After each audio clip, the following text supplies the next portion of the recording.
What is good, YouTube? Quinn Wade coming to you with that instant basketball analysis on the Analysis Playground live on YouTube and exclusively on there. We're going to talk about how my Boston Celtics, as I am a fan of the Celtics, if you didn't know, because you're new to the channel or didn't watch my videos before, or you've been haven't, remembered that much. The Celtics is my favorite team. I'm a fan of this team. We won this game 113-95. The Kings go to 35-36 and 18-18 at home, a 500 record there. The Celtics go to 53-19, 29-7 on the road. This was a really good season for the Celtics, and it ain't even over yet. But the series was tied 1-1.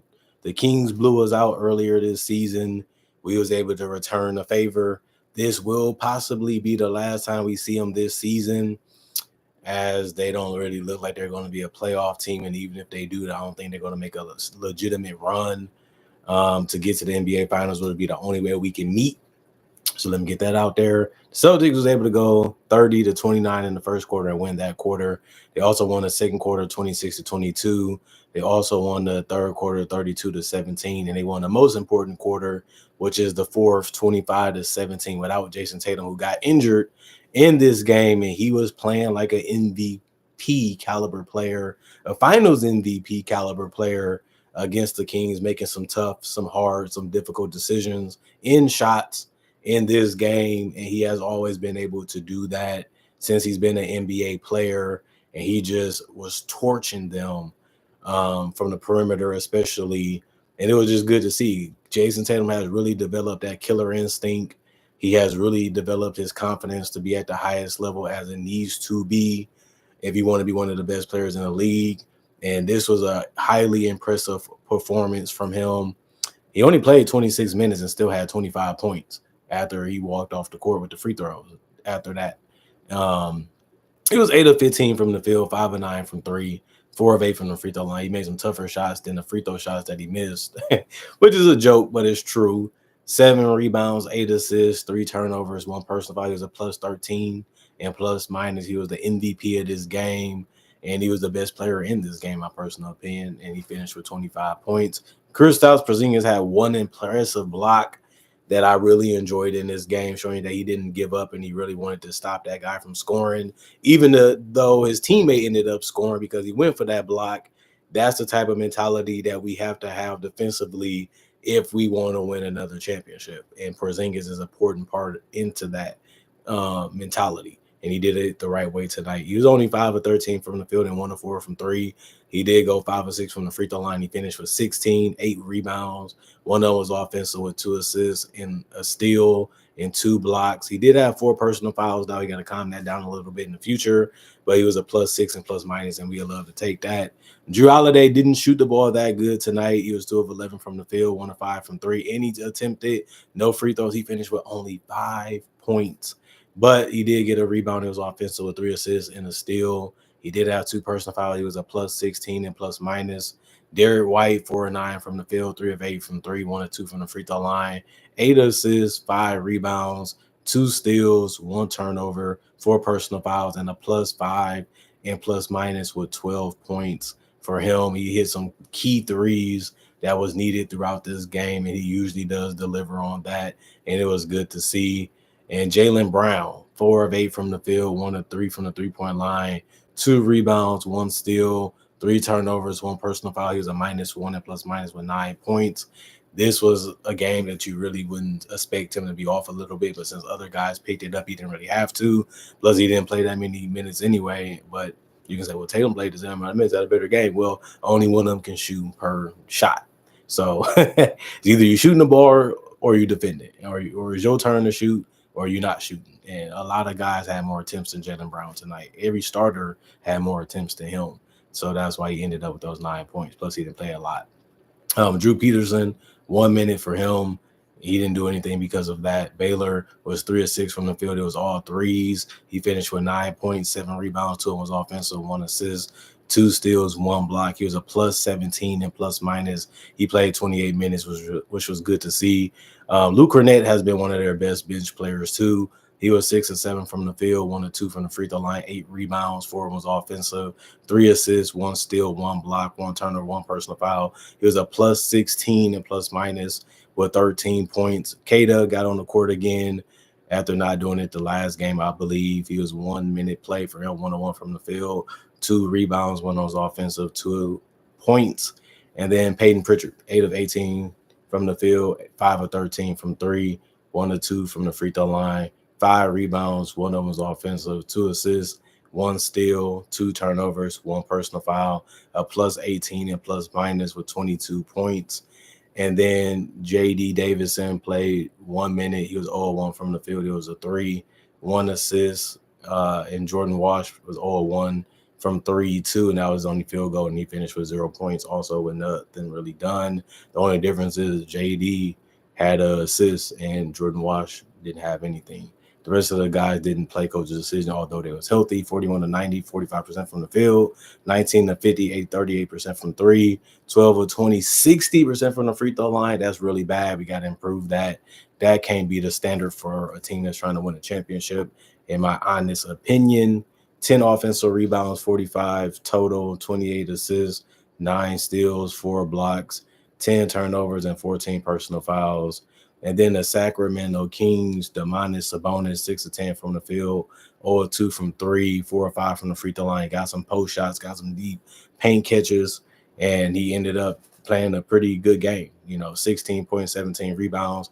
Nothing to sneeze at. 2 of them was offensive, 1 assist, 1 turnover, 4 personal fouls. He's a minus 15 and plus minus. And DeMar DeRozan, 9 of 24 from the field, 0 of 4 from 3, 2 of 2 from the free throw line, 20 points, 10 assists, 3 rebounds, 2 was offensive, 1 block, 1 turnover, 3 personal fouls. He's a minus 11 and plus minus. DeMar DeRozan has just been consistency. He's going to score. How he's going to score. Can't really stop him from scoring because he's just that good at it. And his playmaking ability has really been good since he left San Antonio and when he was with San Antonio. And that's something that has made him a better player and a better teammate too. Keegan Murray was just ready to go. Like, you gave him the ball. He was attacking the rim. He was trying to shoot threes.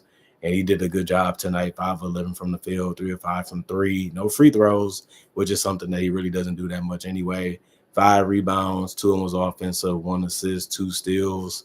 And he had 1 turnover, 1 personal foul. He was a minus 20 and plus minus. He finished with 13 points.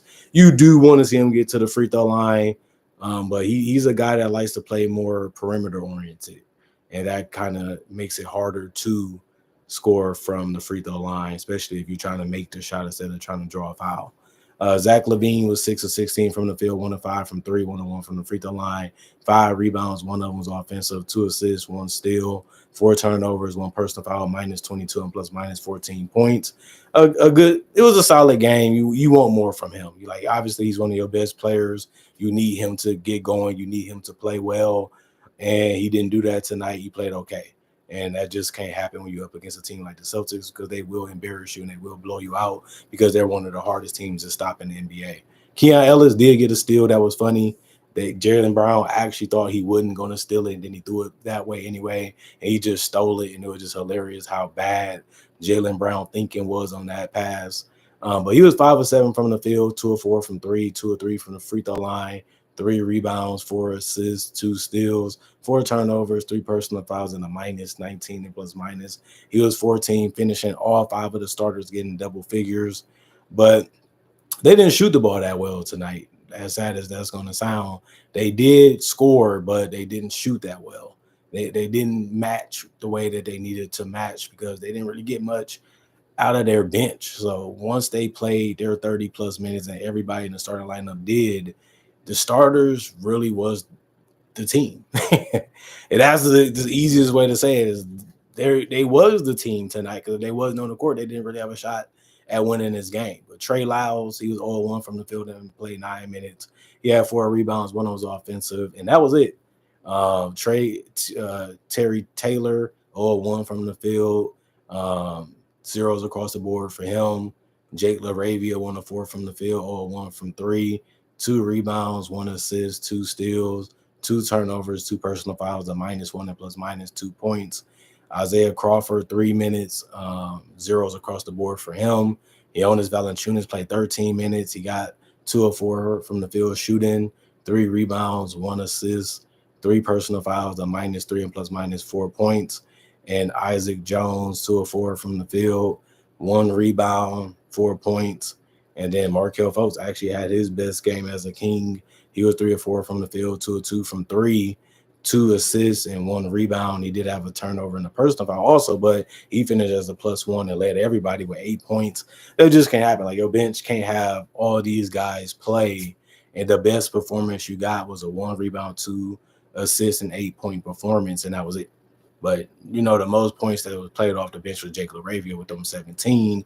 Jonas and Markelle got in double figures in minutes, but that wasn't the type of performance they needed. They starters needed to do more, which is dominating the game, or they starters need to let the bench influence the game a little bit more. But that didn't happen. Obviously, that's a big reason why they lost and didn't even score 100 points. They was capped off at 95, which is below what we thought they would do because Sacramento has been one of the best offensive teams. I know they didn't have Malik Monk, but like I said, Tatum didn't play the whole game. They had opportunities to stay in this game. They had chances to make it a closer game and just could never make it come to reality, which is not a good thing. 3 minutes for Mason Jones. He had 1 rebound, 1 assist. And that was it for him. The rest of the guys, which were Jay Crowder, didn't play coach's decision. 39 to 86, 45% from the field, 8 of 24, 33% from 3, 9 of 11, 81% from the free throw line, 45 rebounds, 23 assists, 7 steals, 1 block, 14 turnovers, and 18 personal fouls. The game, it was cool. Like, it was cool. I'm happy because obviously the Celtics won. So, of course, I'm not going to complain or make up no bull crap. I'm just happy that we got a win. We came to play, and we ended up pulling it out, and that's what our job was today, and we got it done. It sucks to see Tatum get injured. He seemed like he was really in pain. It seems like he's going to be out for at least 2 weeks. That's not something I want to see. That's not something I wanted to know. But since I know it, I think we can finish up the rest of these games. I think we locked up the number 2 seed. We ain't got nothing to lose. Our younger players and our role players can play more minutes, get more chances to play better, learn their roles better, play better in their roles, and become more fan-friendly players. And I think that's a good thing. They can play to have their confidence even higher, and then we can rely on them a little bit more in the playoffs. And we can trust them a little bit more because they show what they can do and they show what they're about and they're ready for that moment. So I look at it like the next man up mentality is what we're going to have at the end of this season. And it can just make us a tougher, better team by the time the season is over, going into the playoffs. And then we can have guys that we know can go to war. And that's what we need since we're trying to win another championship and go back to back. Other than that, comment, like, subscribe, share, hit the notification bell for more analysis. If you're new to the channel, do conversation videos just like this, a different variety of NBA-only topics. Also do breakdowns of real footage of legends, current legends, rookies, and also future stars. Also do mock drafts and draft coverage. You love that type of stuff. I got 3,000 plus videos already on my channel to watch and convince you to possibly be an NBA fan of me because this is an NBA-only channel. So if you love that type of stuff, you definitely will love this channel, especially because I make so much of it that it's just never boring. You're always going to see a video pop up for me throughout the week, throughout the day, and it's going to make you happy. And that's why I love my fans, because they appreciate my content for what it is and continue to come back for that reason. It's unique, it's different, it's a totally different experience than any other channel. And that's why a lot of people have been loving it for the 10 plus years I've been doing it. So let's make 2025 better than 2015. I learned a lot, grew a lot, did a lot, changed a lot, improved a lot. So that should all make this year better than that year. And that's something I'm trying to improve on and continue to have in the back of my mind. Because if you can always find a way to get better, people love you more, people appreciate you more, people see that they can be inspired by you more. And I'm glad that I have an influence on the NBA. And I'm glad that people actually care and appreciate my opinion. Also, that's something you have to earn. It's not going to happen overnight. I know a lot of people that did this YouTube thing and was out of it quick because it didn't happen quick enough. I've been grinding, I've been steady, I've been coming, I've been here for a long time, and this channel ain't going nowhere in the future either, because it's already existing now. So it's a blessing to have fans like you and guys that and women that show interest in this channel throughout the years and still to this day. Other than that, y'all stay blessed up. Hope y'all having a good one. I'm going for now. I'll be back with that last video today, and that'll give y'all something to enjoy on a Tuesday. So it'll be Tuesday when this one goes up, since it's already 12 o'clock. So it'll give y'all something else to watch if y'all still up late at night for the night shift workers. or for the people that work second shift. I understand that grind because I was a part of it. But you know, got to keep your head up, got to get through it. It's part of how life gonna go.